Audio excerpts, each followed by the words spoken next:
The council chamber spanned 2 kilometers from its central podium to the outermost observation rings. Thousands of delegates representing 246 sentient species filled the tiers, their forms ranging from the towering Veth of the hydrogen-breathing worlds to the microscopic swarm intelligences that communicated through light patterns. Every seat was occupied.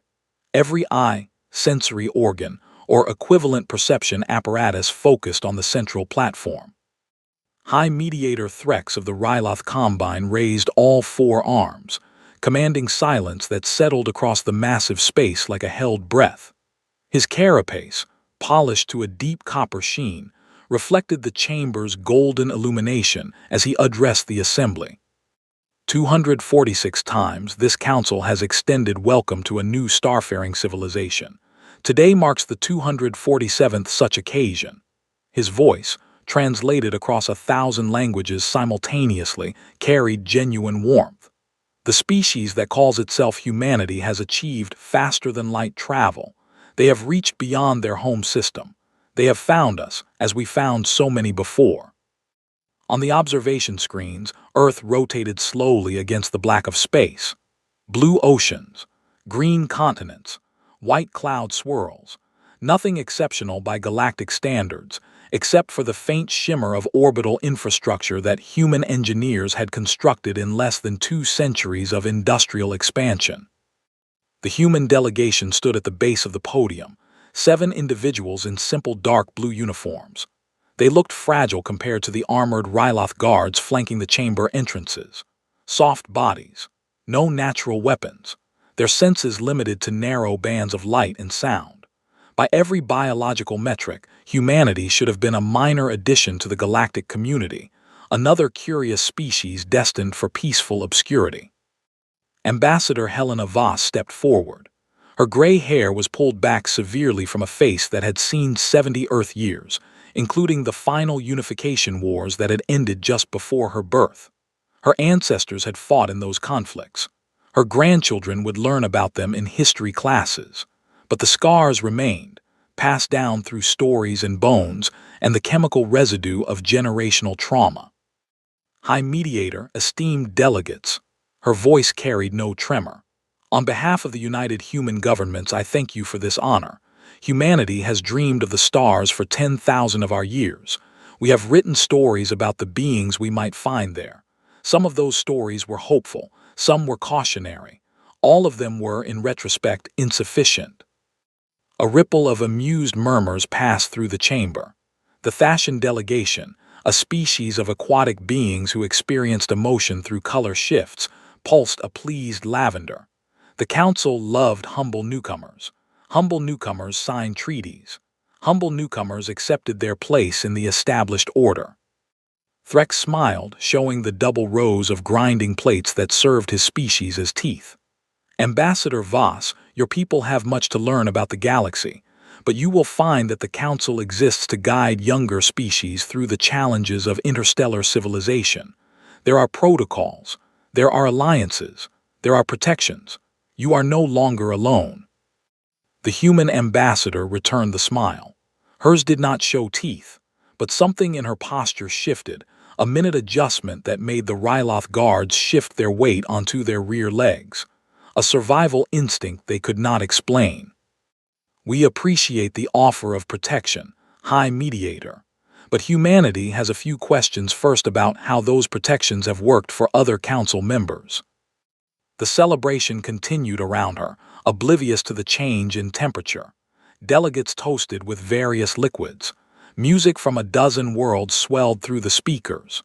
New friendships were being formed, trade routes imagined, cultural exchanges planned. On the orbital feed, the human exploration vessel adjusted its position relative to the Council fleet. 800 meters of gray hull, unremarkable in profile, unremarkable in emissions, unremarkable in every way that Council sensors could measure. But the ship's commander, a woman named Reyes who had spent 30 years building this moment, watched the celebration feed from her bridge. She counted the seconds until the ambassador gave the signal. Captain, her tactical officer said, passive sensors have identified all Council fleet command nodes. Weapons tracking is locked. They have no idea. Reyes nodded. They will. The celebration lasted 3 standard cycles. Delegates feasted, exchanged gifts, and recorded congratulatory messages for their homeworlds. Human cultural attachés performed music, demonstrated art, and answered endless questions about Earth's history. Everything proceeded exactly as the Council expected. Junior Aide Vurin of the Thashan delegation was not celebrating. The young analyst had drawn the undesirable assignment of reviewing humanity's military disclosure documents, a standard requirement for new member species. Every civilization provided data on their defensive capabilities. Most were laughable by Council standards. Kinetic weapons, fusion explosives, perhaps a few primitive energy projectors. Nothing that threatened the established military hierarchy. Vurin's color shifted to confused amber as she worked through the files. Her species changed hue based on emotional state, and the data streaming across her display was producing emotions she could not reconcile. Humanity claimed to possess no warships. Their disclosure listed only exploration vessels, cargo haulers, and scientific platforms. The largest weapon systems were rated for asteroid defense, with yields that could not possibly threaten a shielded military vessel. But the numbers did not align. Vurin pulled up humanity's industrial output figures, their energy consumption statistics, their refined material production rates. The raw capacity was there, enormous in scale, but the military allocation showed as near zero. The discrepancy was mathematically impossible unless humanity was either lying or hiding something fundamental about their capabilities. She swam through the data again, her aquatic form propelling her through the tank that served as the Thashan delegation's workspace. The numbers refused to resolve. Too much production, too little military spending. The gap suggested a fleet larger than the Council's combined forces, but such a thing was impossible. No new species emerged with that kind of power. The Council's entire structure relied on that impossibility. Vurin composed a query and sent it to the human delegation's office. A request for clarification. Standard procedure. She expected a response within a standard cycle, probably some explanation about accounting differences or translation errors. The response arrived in 4 minutes. Ambassador Voss herself appeared at the Thashan delegation's workspace, accompanied by 2 human security officers. Their movements were economical, precise, like beings who had mapped every possible threat vector in the room before entering. Aide Vurin, Voss said, "You found something interesting." Not a question. A statement of fact delivered with a weight that made the water in Vurin's tank feel suddenly cold.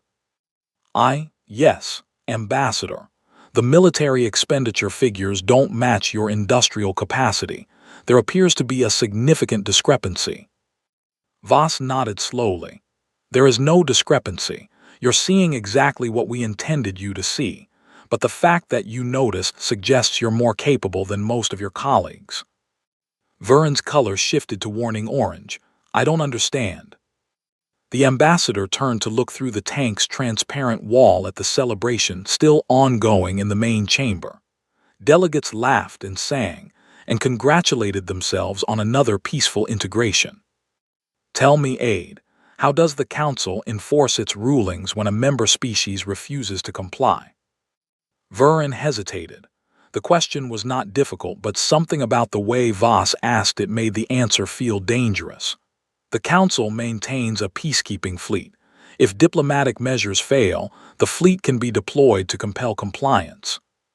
And has that ever happened? 12 times in Council history, most recently against the Veth Empire 200 years ago. How long did that conflict last? Vurin pulled the data from her personal archive. 3 standard cycles. The Veth fleet was neutralized within 1. The remaining 2 cycles were devoted to occupation and restructuring. Voss turned back to face her. 3 cycles. That's how long it took the Council to defeat the second most powerful military in the galaxy. Correct. And how long would it take the Council to defeat humanity? Vern's color drained to pale gray, the Thascian equivalent of blood running cold. She understood now. She understood everything. The discrepancy. The impossible numbers. The way Voss looked at her like a teacher watching a student solve a difficult equation. I cannot answer that question without more data. Yes, you can. You're just afraid to say it out loud. Voss leaned closer to the tank's wall. So let me help you. The Council's peacekeeping fleet would engage human forces and would immediately discover that every tactical assumption they made was wrong. Their weapons would fail. Their communications would collapse. Their command structure would dissolve into chaos. And then, when they tried to retreat, they would find that humanity had already positioned assets to block every escape vector. The entire conflict would last approximately. How long would you estimate aid? Vern forced herself to answer. Less than one cycle. Less than 1 hour, Voss corrected. The Veth didn't lose because they were weak. They lost because the Council waited until they were already at war before deploying forces. Humanity does not wait. Humanity prepares. The ambassador straightened her uniform and smoothed a wrinkle that Vern's amphibian eyes could not perceive. Now then, please inform High Mediator Threx that I request an emergency session of the Council. There's something I need to show everyone. The emergency session convened with none of the warmth that had characterized the celebration. Delegates filed into their seats carrying confusion and irritation in equal measure. Interrupting the first contact festivities was a breach of protocol so severe that many assumed some disaster had struck.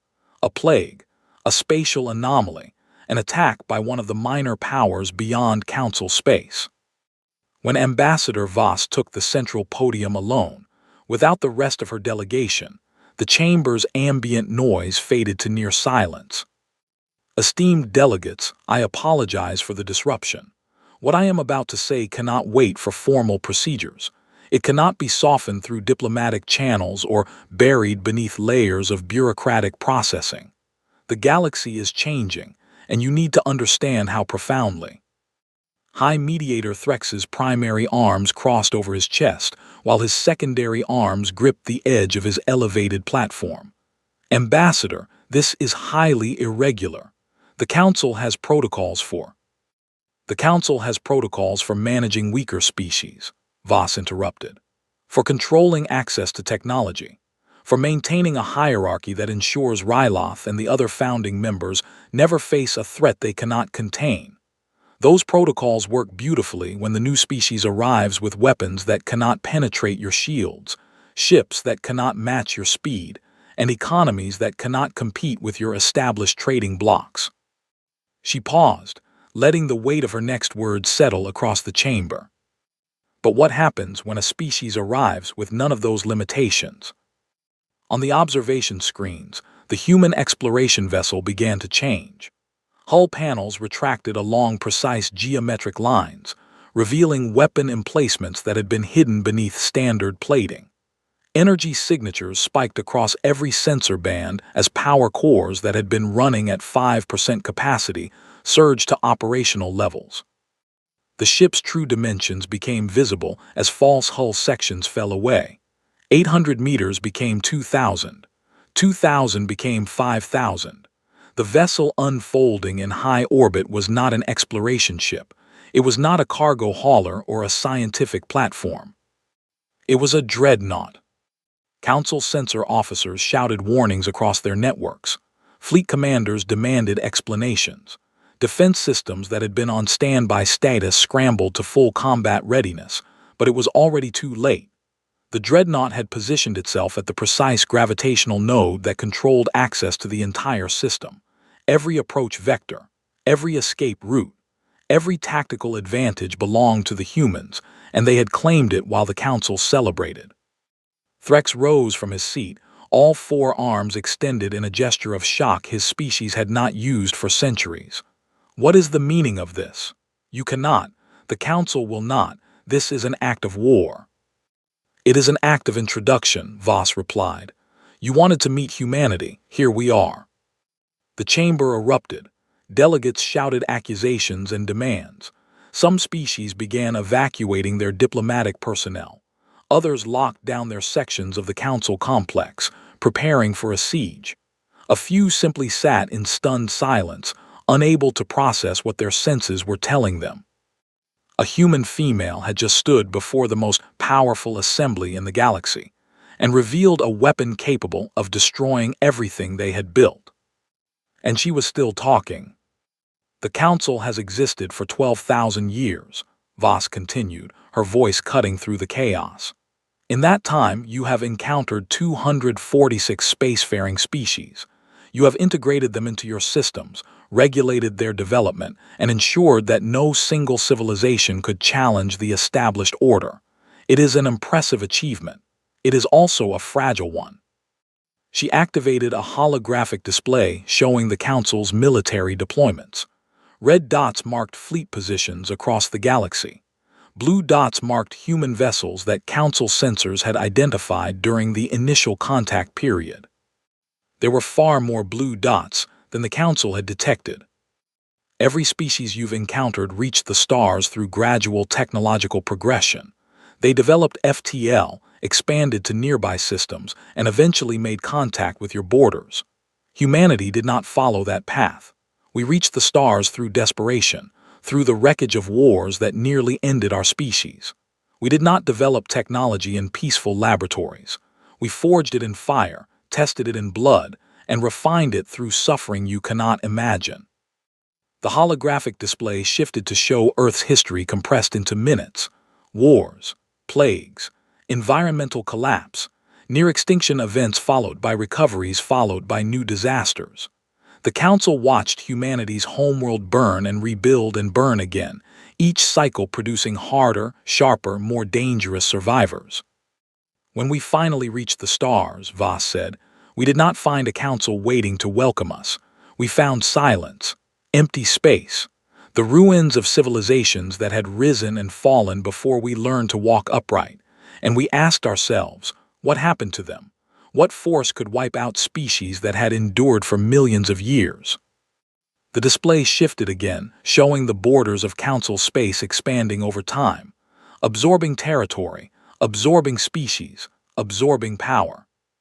"We found the answer," Voss continued. "The Council didn't destroy those civilizations. It didn't need to. It simply incorporated them, regulated them, and ensured they never became threats. The Council is not a peacekeeping organization. It is a cage, a beautiful, comfortable, carefully maintained cage." Threx's voice emerged as a guttural roar. "You know nothing of our governance. You have been here for 3 cycles. You have not seen the trade agreements, the cultural exchanges, the mutual defense pacts that—" "I have seen the Veth Empire." The chamber went silent. "The Veth," Voss said, "were the second most powerful military in the galaxy. They had their own alliances, their own trade networks, their own cultural achievements. And when they refused to accept council authority, you destroyed their fleet in 3 cycles and spent 2 more restructuring their entire civilization to ensure compliance. The Veth are still a council member, but they are not the Veth anymore. They are what you made them." She turned to face the Veth delegation directly. Their 4-armed forms hunched low, their copper carapaces dulled to a sickly bronze. They did not meet her eyes. They did not need to. Everyone in the chamber knew the truth of what she was saying. "So here is the question the Council has never had to answer," Voss said, spreading her arms wide. "What happens when a species arrives that cannot be caged, that has already survived its own destruction, that looks at your fleets and sees not overwhelming force, but a tactical problem with a solution?" On the orbital feed, the Dreadnought's main weapon systems powered up, not targeting anything, not firing, just proving they could. "What happens," Ambassador Voss whispered, "when humanity says no?" The Council's military command center operated on lower levels beneath the main chamber, protected by armor plating, designed to survive a direct hit from a supernova's radiation pulse. Fleet Commander Vorath of the Ryloth Combine had served in that bunker for 40 years, directing peacekeeping operations across 10,000 light-years of Council space. He had never faced a situation without a protocol. Today he faced 3.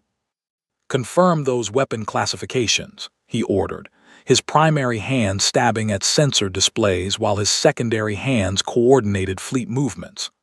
"I want yields, ranges, recharge rates, and tactical vulnerabilities." The lead sensor analyst, a Yathel whose crystalline growth patterns shifted with computational load, responded without looking up from his station. "Commander, the readings are anomalous. Human weapons appear to operate on principles we do not recognize. Their primary battery shows energy signatures consistent with zero-point extraction, but the containment method defies known physics. If those readings are accurate." If they are accurate, one human dreadnought could engage the entire Council fleet and achieve a 94% probability of victory. Voreth's carapace lost its luster, a sign of stress his species could not control. "That is impossible. No new species emerges with that capability. The technological gap alone."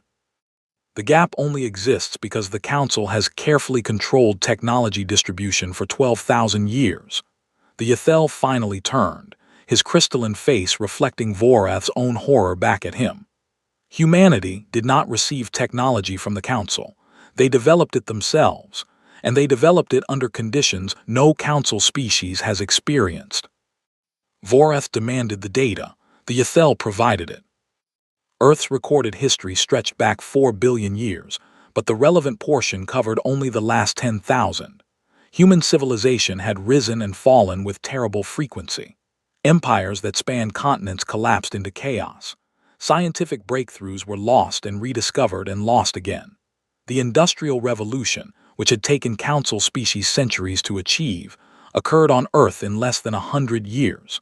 The transition from planetary warfare to spaceflight took 50. The development of FTL travel, which Council species typically achieved after 2,000 years of peaceful space exploration, emerged from human desperation in less than 200. The first human FTL drive had been built during a resource war that threatened to return their species to pre-industrial technology. They had not reached for the stars because they were curious. They had reached because staying home meant extinction. Voreth read the reports in mounting horror. The human homeworld was classified as a death world by every galactic standard, though the official term had been banned from this narrative. Extreme gravity, unstable geology, a star that fluctuated in output, an atmosphere that encouraged aggressive mutation, a biosphere where every living thing had evolved to compete, consume, and destroy. Humanity had not merely survived that environment, they had mastered it. Then they had turned their mastery on each other. "Commander," another analyst called out, "I am detecting additional human vessels entering the system, multiple signatures. They were hiding behind the gas giant's gravity well, using the planet's emissions to mask their approach." "How many?" 47 ships, all matching the Dreadnought profile, all armed to equivalent standards.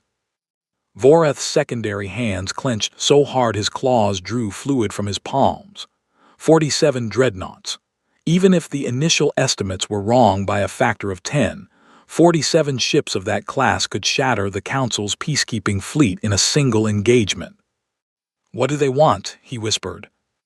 The Yathel answered, "That is the wrong question, Commander. The correct question is, what are they willing to do?" Up in the main chamber, Ambassador Voss was answering that question for the civilian delegates. "Humanity does not seek war," she said, her voice steady despite the chaos around her. "If we sought war, this conversation would not be happening. The Dreadnought would simply fire. Your fleets would die in orbit. Your command centers would lose contact with each other. And within one standard cycle, every Council world would receive the same message: surrender or follow the Veth into submission." A Thashan delegate pulsed panic red. "Then why are you here? Why show us your weapons if you do not intend to use them?" Voss walked to the edge of the podium, close enough that the Ryloth guards could have reached her in 3 strides. They did not move. Something in the human's posture told them that 3 strides would be 3 steps too many. "We are here because the Council's way of doing things is broken. You have created a galaxy where species either accept their place at the bottom of the hierarchy or they are crushed. There is no room for equality. There is no room for genuine partnership. There is only control, enforced by the threat of violence. She pointed to the Veth delegation. These beings once ruled 1,000 worlds. They had art, science, philosophy, music, a civilization 10,000 years old, and you took it from them because they asked for something you were not willing to give. What did they ask for? A delegate called out. Voss did not look away from the Veth. They asked to be treated as equals. The Veth ambassador, a female whose carapace had lost its luster decades ago, finally raised her head. Her voice emerged as a dry whisper. We asked for a single vote, not more than the founding members, just equal to them. The council refused. When we continued to advocate for reform, they declared us a threat to stability. 3 cycles later, our fleet burned. She looked at Voss with eyes that held no gratitude, only exhausted recognition. You are not saving us, human. You are using our suffering to justify your own aggression. Voss nodded, accepting the rebuke. You are correct. I'm not saving anyone, I'm offering a choice. The council can continue as it always has, and humanity will become what it has always been, the end of every hierarchy that cannot adapt. Or the council can change, truly change. Not cosmetic reforms, not new protocols that preserve the same power structures. Change that makes every species, from the oldest founding member to the newest arrival, equal before the law. Threx had returned to his seat, his 4 arms folded across his chest in a gesture his species used to contain rage. And if we refuse? Voss smiled. It was not a predator's smile. It was something worse. The expression of someone who had already calculated every possible outcome and found them all acceptable. Then we will show you what humanity does when there are no more diplomatic options. The Dreadnought's active scan rolled across the council fleet like a wave across still water. Every ship in the system detected it simultaneously. The pulse of energy washed over hulls, penetrated shields, and mapped internal systems with precision that should have required hours of passive observation. The humans completed it in 3 seconds. Then the jamming began. Council communications networks, designed with redundant pathways and hardened frequencies, collapsed in cascading failure. The human jamming algorithms had been tailored specifically to exploit gaps in council transmission protocols, gaps that should have been classified, should have been unknown to any outside species, should have been impossible for first contact civilization to discover. Someone on the human delegation had spent years studying council communications. Someone had found the weaknesses. Someone had built weapons to exploit them. Fleet Commander Voreth watched his tactical displays go dark one by one. The Dreadnought was not firing. It was not moving toward council positions. It was simply asserting dominance, showing the council what it could do without doing anything permanent. Activate emergency frequency bands, he ordered. Use the quantum entanglement array. They cannot jam that. A pause, then the communications officer's voice, thin with fear. Commander, the entanglement array is offline. Someone accessed the maintenance protocols and disabled the primary entanglement nodes. The access credentials belong to the Veth delegation. Voreth turned to face the Veth ambassador, who had not moved from her seat in the main chamber. You betrayed us. The Veth female did not deny it. The humans offered us something the council never did. They offered us a chance to be what we were before you broke us. You will pay for this. Every Veth world will. What will you do, Commander? She interrupted. Destroy our fleet. You already did that. Restructure our government. You already did that. Reprogram our children to forget their history. You already did that too. There is nothing left for you to take from us. But there is something we can give the humans. She turned to face the main chamber, her voice rising to address every delegate present. The council has ruled through fear for 12,000 years. You have told yourselves that your control maintains peace, that without your guidance younger species would destroy themselves and each other. But the Veth did not ask for destruction. We asked for equality, and you showed us what equality costs. The chamber's ambient lighting flickered as the Dreadnought's scan completed its second pass. This time, the pulse carried a data payload, humanity's terms, delivered directly into every Council ship's computer core. Voreth read the terms on his emergency backup display. They were simple, brutally simple. 1. The Council would dissolve its current hierarchy immediately. Every species, regardless of when they achieved spaceflight, would hold equal voting power. 2. The peacekeeping fleet would be placed under joint command, with no single species holding veto authority over military action. 3. The technology restrictions that had kept younger species dependent on Council guidance would be eliminated. Every civilization would have access to the same knowledge, the same tools, the same opportunities. 4. Humanity would join the Council not as a member, but as a guarantor. The Dreadnought and its sister ships would remain in service, not to enforce human will, but to ensure the Council never again abused its power. The fourth term was the one that would break them. The humans were not asking for a seat at the table. They were demanding to become the table. Up in the main chamber, Ambassador Voss waded through the silence that followed her ultimatum. She did not pace. She did not check her chronometer. She stood at the podium with the stillness of a being who had placed her pieces on the board and now waited for her opponent to realize the game was already over.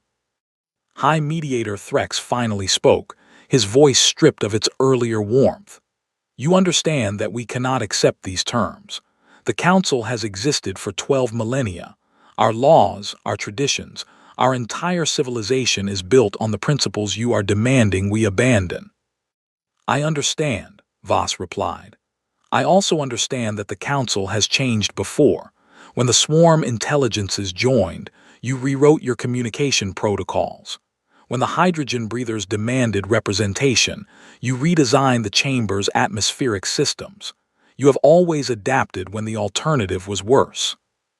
And you believe your alternative is worse than accepting these demands. Voss did not answer immediately.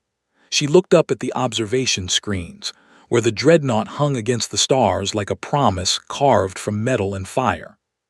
I believe, she said slowly, that the Council has forgotten why it exists. You were not always the masters of the galaxy. Once you were the newcomers.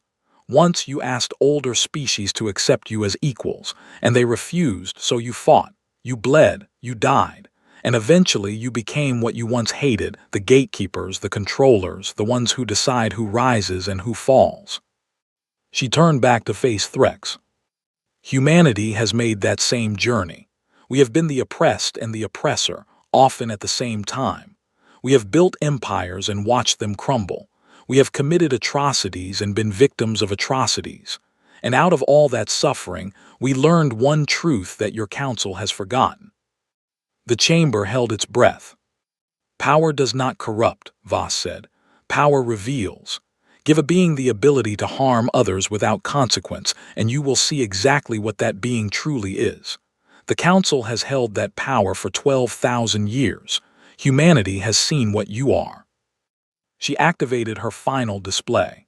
The images that appeared showed Council peacekeeping operations across the last millennium. Species forced to accept unfavorable trade agreements. Governments destabilized when they resisted Council authority. Whole civilizations reshaped to serve Ryloth interests. This is what you are, Voss repeated. And this is why you cannot be trusted with power any longer. On the orbital feed, the Dreadnought's weapon systems powered down. The jamming ceased. Communications returned. The Council fleet could move again, could fight again, could resist. But no one gave the order. Because everyone in that chamber, from the lowest aide to the High Mediator himself, understood the truth that Ambassador Voss had just revealed. The humans had already won. The weapons were irrelevant. The demonstration was irrelevant. The ultimatum was irrelevant. What mattered was the footage now broadcasting to every Council world, every subject species, every being who had ever wondered why the galaxy worked the way it did. The Council's secrets were exposed. Their crimes were laid bare, and the beings they had ruled for 12,000 years were watching. Now, Voss said, you have a choice, not between accepting our terms or fighting. That choice is already made. You cannot fight us. You cannot hide from your own people. What you must decide is how you will be remembered. As tyrants who fell to a younger species, or as leaders who saw the error of their ways and chose to build something better. Threx's 4 arms fell to his sides. His carapace lost the last of its copper luster, fading to a dull gray that matched the Veth ambassadors. You have destroyed us, he whispered. No, Voss replied. We have saved you from yourselves. The destruction was your own doing. We are simply the ones who made you look at it. The council did not vote. Voting would have required acknowledging that a choice existed, that the humans had presented a genuine alternative to continued resistance. Instead, the delegates sat in their seats and waited for someone else to move first. High Mediator Threx broke first. What do you actually want? His voice carried no bluster now, no diplomatic warmth, no carefully constructed authority. Just exhaustion from a being who had watched his life's work crumble in less than an hour. Ambassador Voss stepped away from the podium and walked to the center of the chamber floor. The Ryloth guards had withdrawn to the walls, their weapons lowered, their postures uncertain. They had trained to fight enemies they could see. They had no protocols for this. I told you what we want: equality, transparency, accountability. The same things every species in this chamber wants but has been too afraid to demand. Those are concepts, Threx said. Not demands, not concrete actions. Tell me exactly what you expect the council to do right now in this moment to satisfy humanity. Voss nodded as if she had been waiting for exactly this question. First, you will issue a public acknowledgement of the council's role in suppressing the Veth and other species who resisted your authority. No euphemisms, no diplomatic language. You will state clearly that the council used military force to maintain an unequal power structure. The chamber's ambient temperature seemed to drop. Delegates who had been whispering fell silent. Second, you will release all technology restrictions immediately. Every species in council space will have access to the same knowledge base as the founding members. No more controlled distribution. No more keeping younger civilizations dependent on your guidance. Threx's secondary arms twitched. That knowledge includes weapons technology. You are asking us to arm every species in the galaxy. I am asking you to stop disarming them. There is a difference. Third, Voss continued, you will dissolve the current peacekeeping fleet structure and replace it with a joint command. Every species contributes forces. Every species holds veto power over military action. No more unilateral Ryloth control of galactic security. The Thashan delegate pulsed a deep blue, the color of radical agreement. Other species shifted in their seats, some with fear, some with hope, some with the dawning realization that the galaxy was about to become far more dangerous for everyone. Fourth, humanity will take a permanent seat on the council with full voting rights. We will not be subject to the waiting periods or technology restrictions applied to other new members. We are here now, and we are here to stay. Threx's primary hands gripped the edge of his platform. You said you did not want a seat at the table. You said you wanted to become the table. I lied, not about the power structure that will change as I've described. But humanity does not trust the council to reform itself without oversight. So we will provide that oversight, directly, personally, every day for as long as it takes. A delegate from one of the minor founding species spoke up, her voice trembling. And if we refuse, not because we want to keep our power, but because we genuinely fear what will happen. The galaxy is not a kind place. The council's restrictions were not purely selfish. We have kept younger species from weapons they could not control, from technologies that could destroy them, from knowledge that had destroyed civilizations before them. Voss turned to face the speaker. I know, I have read your historical archives. I have seen the ruins of species that reached too far too fast and burned themselves out. The Council's restrictions were not evil. They were paternalistic, condescending, and ultimately self-serving, but they were not evil. She paused. They were also unnecessary. The species that destroyed themselves did so because they lacked something humanity has in abundance. We have already destroyed ourselves. Multiple times. The weapons you fear giving to others we built in our pre-industrial age. The technologies you restrict we developed in secret laboratories while fighting wars for survival. The knowledge you control we earned through suffering that would have broken any council species. She looked around the chamber, meeting as many eyes as she could. You are afraid of what younger species will do with power, but you are more afraid of what they will do without it. Without power, they are dependent on you. Without power, they must accept your terms. Without power, they cannot demand equality. Voss walked back to the podium and placed both hands on its surface. Humanity is offering you a way out of that fear. Give everyone the same tools. Give everyone the same knowledge. Give everyone the same opportunities. And then trust that most species will choose creation over destruction, cooperation over conflict, growth over stagnation. And if they don't, Threx asked, then we will deal with them. That is what humanity does. We deal with problems. We do not hide from them. We do not control them. We do not spend 12,000 years building elaborate systems to avoid facing the hard questions. She smiled again, and this time there was something almost gentle in it. You have been the galaxy's parents for too long. You have protected your children from every scraped knee and broken heart. But children do not learn by being protected. They learn by falling. They learn by failing. They learn by making mistakes and fixing them. She gestured to the observation screens, where the Dreadnought still hung against the stars. We are not your children. We are not your students. We are not your subjects. We are the species that survived its own worst impulses and emerged with a single understanding that your council never achieved. And what is that? Threx asked. That no one can be trusted with power, not the council, not humanity, not any species anywhere at any time. Power must always be checked, must always be balanced, must always be watched by those who have nothing to gain from its abuse. She turned to face the Veth delegation.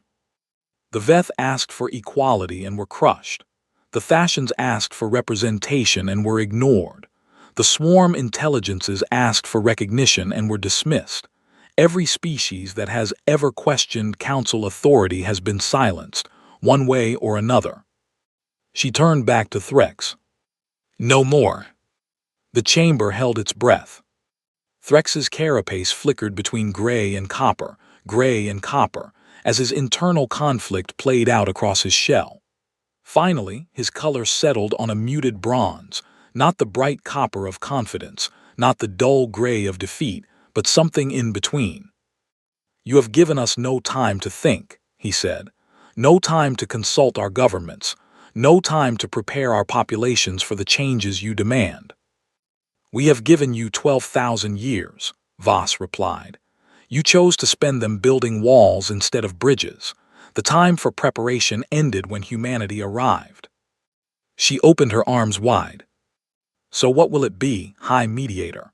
Will the Council learn to share, or will you force us to demonstrate why sharing is the only rational choice? The fracture came from within. Not from the Ryloth delegates, who stood frozen between their pride and their fear. Not from the Thasians, who pulsed with conflicting colors as their democratic instincts warred with their survival programming. Not even from the minor species who had spent millennia hopping for exactly this moment. The fracture came from the Veth. Ambassador Vethin, the same female who had spoken earlier about her species' destruction, rose from her seat and walked to the center of the chamber. Her carapace, which had been dull bronze for 200 years, began to brighten. Not to the copper of Ryloth dominance, but to a warm gold that no Veth had displayed since the Council broke them. High Mediator, she said, the Veth Empire accepts humanity's terms. Threx's primary arms shot forward in denial. You cannot accept. You are not the Veth Empire. The Veth Empire no longer exists. You are a council member bound by council protocols, subject to council. We are the Veth Empire, Vethan interrupted. We have always been the Veth Empire. You suppressed our government. You dismantled our military. You rewrote our history to make us forget. But you could not erase what we are. You could only make us hide it. She turned to face the other delegates, her golden carapace gleaming under the chamber's lights. For 200 years we have waited. We have watched the council grow more comfortable in its power. We have seen other species suffer the same fate we suffered, and we have done nothing because we had nothing to do with. No ships, no weapons, no allies willing to risk council retaliation. She pointed to Ambassador Voss. Then humanity came. Not as saviors, they made that clear. They came as what they are, survivors who recognized other survivors. They did not offer to fight our battles. They offered us the tools to fight our own battles. And we took those tools. Every Veth world, every Veth colony, every Veth being who remembered what we were before the council broke us. Threx's color drained to gray. What have you done? Vethan smiled, and the expression was terrible in its joy. We have rebuilt. In secret. In the cracks the council left behind when it reshaped our civilization. We built shipyards in asteroid fields. We trained crews in hidden caverns. We raised children who know their true history, who know what the council took from us, who know what we must become to take it back. She raised her primary arms to the ceiling. The Veth fleet will be at humanity's side when this council makes its decision, not because humanity commands us, not because we owe them a debt, but because the galaxy cannot wait another 12,000 years for justice. On the orbital feed, new contacts appeared, ships emerging from FTL at the system's edge, not human vessels, something older, something angrier, something that had been waiting for 200 years to return. The Veth fleet numbered 300 ships, not as advanced as the Dreadnought, not as powerful as the Council's peacekeeping force, but present, choosing a side, breaking the illusion that the Council's power was absolute. Voreth watched the new arrivals on his restored tactical display. His hands trembled, not from fear, though fear was there, from something he could not name, the understanding that the galaxy had changed in ways his training had not prepared him to face. Commander, his sensor analyst said, the Veth ships are targeting our fleet, not firing, just targeting. They want us to know they could. They want us to know they will, Voreth replied, if we force them to.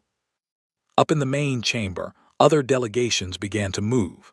The Thascians pulsed a determined orange and joined the Veth on the chamber floor.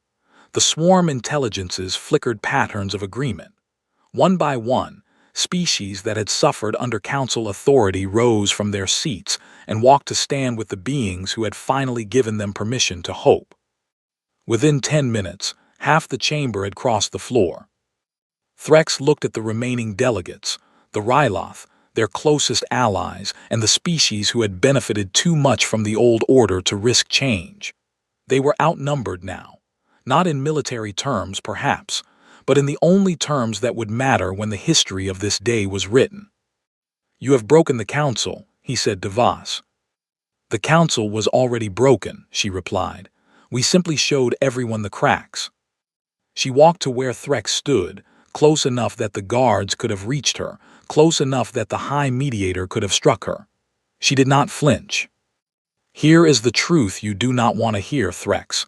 The council cannot continue, not because humanity threatens it, not because the Veth have returned, because the beings who built this chamber, who wrote these protocols, who created this hierarchy, they are dead. Their children do not remember why the rules were made. Their grandchildren do not believe in the purpose behind them. What remains is a machine running on momentum, crushing anyone who gets in its way because it no longer knows how to do anything else. She placed a hand on his primary arm. He tensed but did not pull away.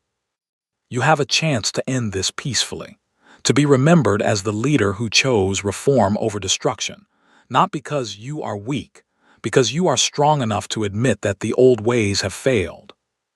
Threx looked at her hand on his arm, at the Veth fleet on the screens, at the delegates who had abandoned his side, at the species who remained with him, waiting for his decision. "What would you have me do?" he asked. "Call for a vote," Voss said.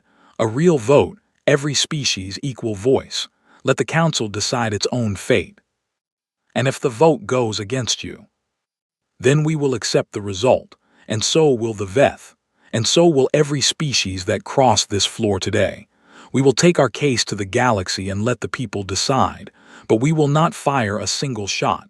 Not today. Not unless you fire first." Threx closed his eyes. His carapace flickered through a dozen colors as his mind raced through possibilities, outcomes, scenarios that could save something from the wreckage of his life's work. When he opened his eyes again, his color had settled on a steady, dull copper, not the bright sheen of power, just metal, just a being who had done his best and found his best insufficient. "Call the vote," he said. The vote took 3 hours. Not because the outcome was in doubt. Every delegate in that chamber knew which way the numbers would fall. The 3 hours were consumed by procedure, by speeches that would be quoted for generations, by last-minute attempts to amend terms, soften demands, preserve something of the old order. Ambassador Voss sat through it all without visible emotion. She had done her work.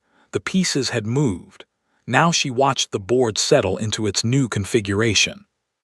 The final tally: 173 in favor of humanity's terms, 43 opposed, 31 abstaining. The council had voted to dissolve itself. Not literally, of course. The institution would continue.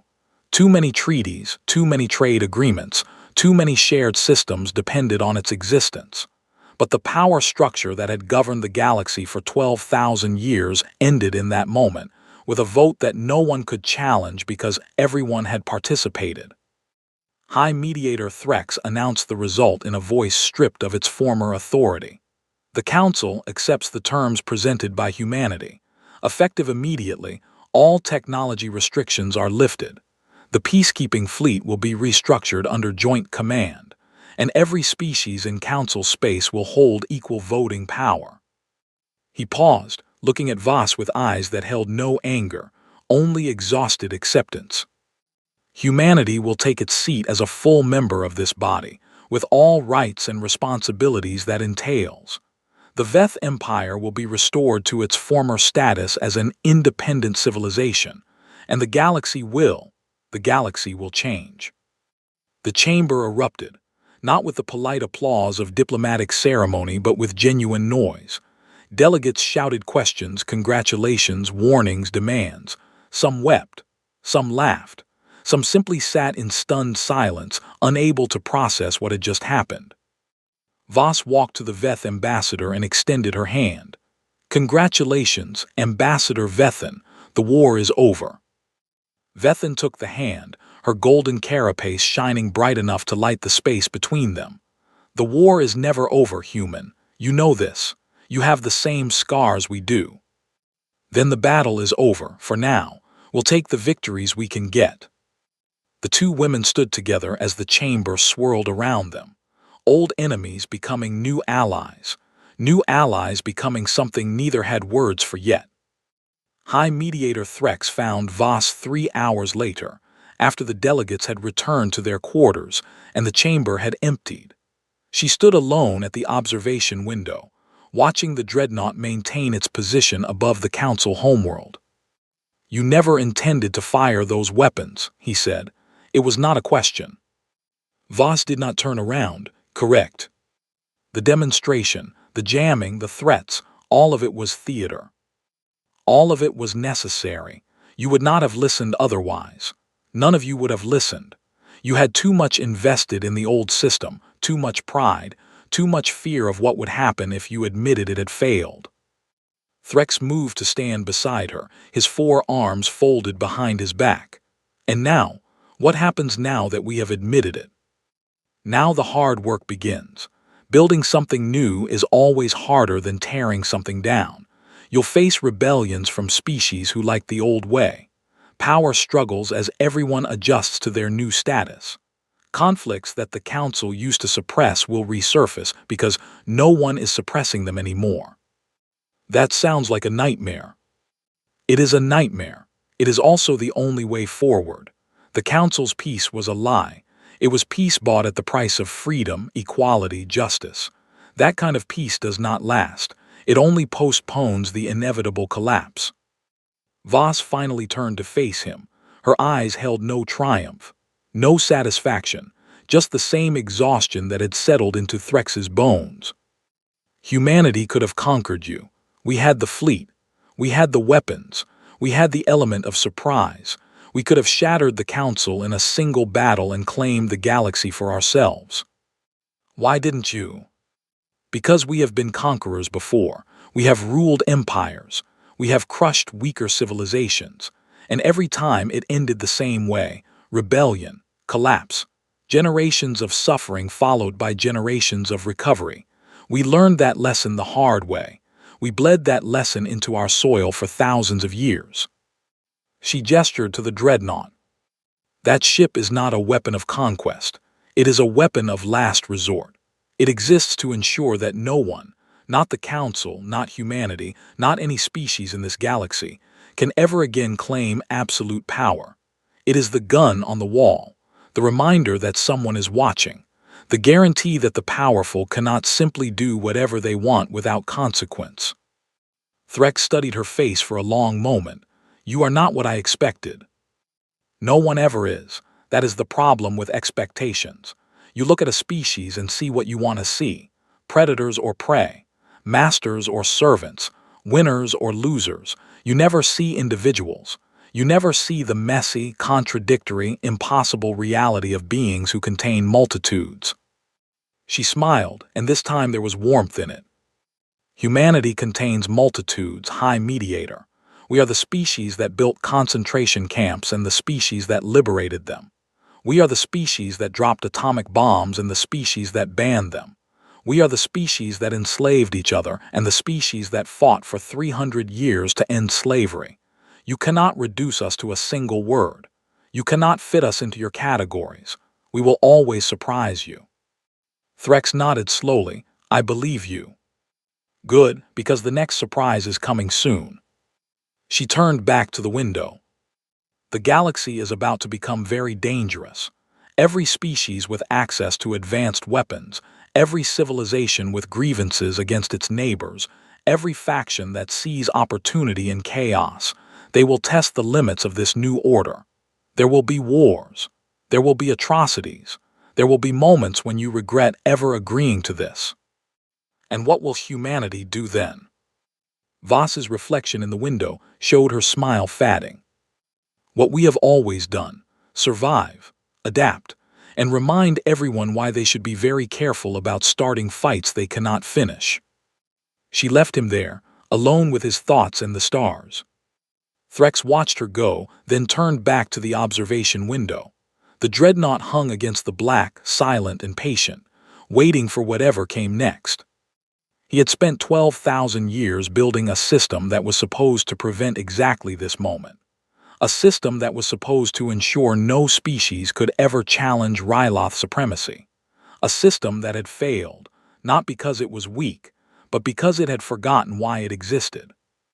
The Council had been created to prevent war. Instead, it had created a different kind of violence. The violence of suppression, the violence of control, the violence of telling billions of beings that their dreams did not matter, that their ambitions were threats, that their place was at the bottom. Humanity had not destroyed that system. Humanity had simply shown everyone what it really was. And now the galaxy would have to live with that knowledge. Threx's carapace flickered one last time before settling on a color he had not displayed since his youth. Not copper, not gray, not gold.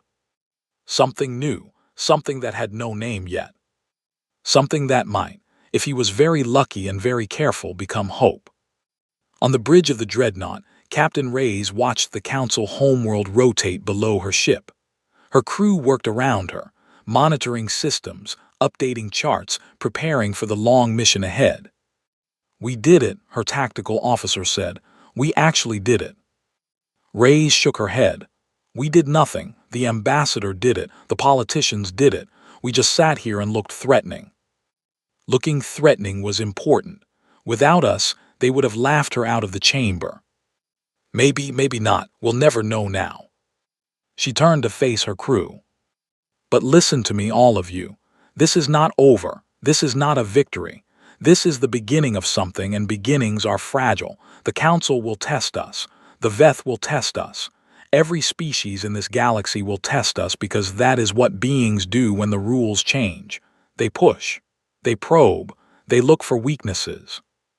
She walked to the center of the bridge, where her crew could see her clearly. Our job is to have no weaknesses. Our job is to be exactly what the ambassador promised, a reminder, a guarantee, a promise that the powerful cannot simply do whatever they want. If we fail at that job, the galaxy collapses into war, not because we lost, because we stopped being what we said we would be. The crew absorbed her words in silence. They had trained for years. They had prepared for every contingency. They had accepted that their mission might cost them their lives. But none of them had expected to win. None of them had expected to survive. And none of them had expected to feel, in the aftermath of victory, the weight of what they had just done. We are not heroes, Reyes continued. We are not villains. We are the species that refused to accept the galaxy as it was. We are the species that demanded something better. And now we have to build that something, every day, for the rest of our lives. She turned back to the observation window. Helm, maintain position. Tactical, maintain readiness. Communications, maintain contact with the ambassador. Aye, Captain. Reyes watched the planet below and thought about the future, about the wars that would come, about the lives that would be lost, about the species that would curse humanity's name and the species that would bless it. She thought about her grandchildren, who would grow up in a galaxy transformed by this single day. And she smiled. Not because she was happy, not because she was confident, not because she knew how the story would end. She smiled because she had done her part. She had stood in the place where history happened and done what needed to be done. The rest was up to everyone else. One standard cycle later. The new council chamber was smaller than the old one, less grand, less intimidating. The architects had designed it deliberately that way, a space for negotiation, not declaration. A space where no single species could claim dominance through architecture alone. Ambassador Voss took her seat at the circular table, flanked by representatives from Ryloth, Thasha, the Veth Empire, and 243 other species. The table had no head, no elevated platform, no position of honor. Just beings talking, trying to build something new. The first order of business was the Dreadnought. The weapon remains in service, Voss said, responding to a question from the Thashan delegate. It will continue to patrol council space. It will continue to serve as a deterrent against aggression, and it will continue to remind everyone in this room that the old ways are over. And who controls this weapon? The delegate asked. Who decides when it fires? Humanity controls it.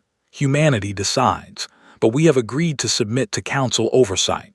If the council votes to censure us for misuse of the Dreadnought, we will accept that censure. If the council votes to remove the Dreadnought from service, we will debate that vote. We are not above the law. We are not outside the system. We are part of it. The Thashan delegate pulsed a skeptical yellow. And if the council votes to remove the Dreadnought and humanity refuses? Voss smiled.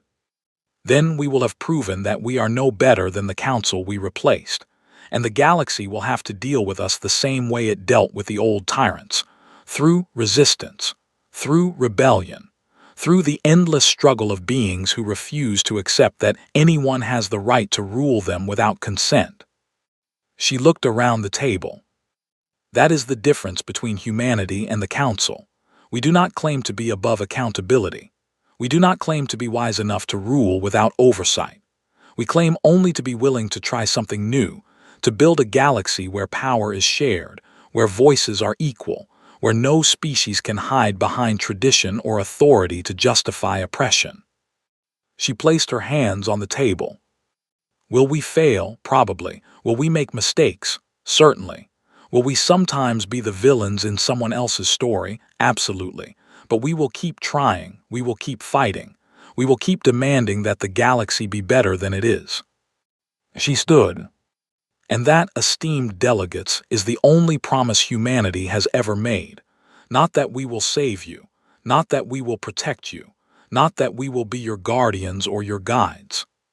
She looked at each face around the table.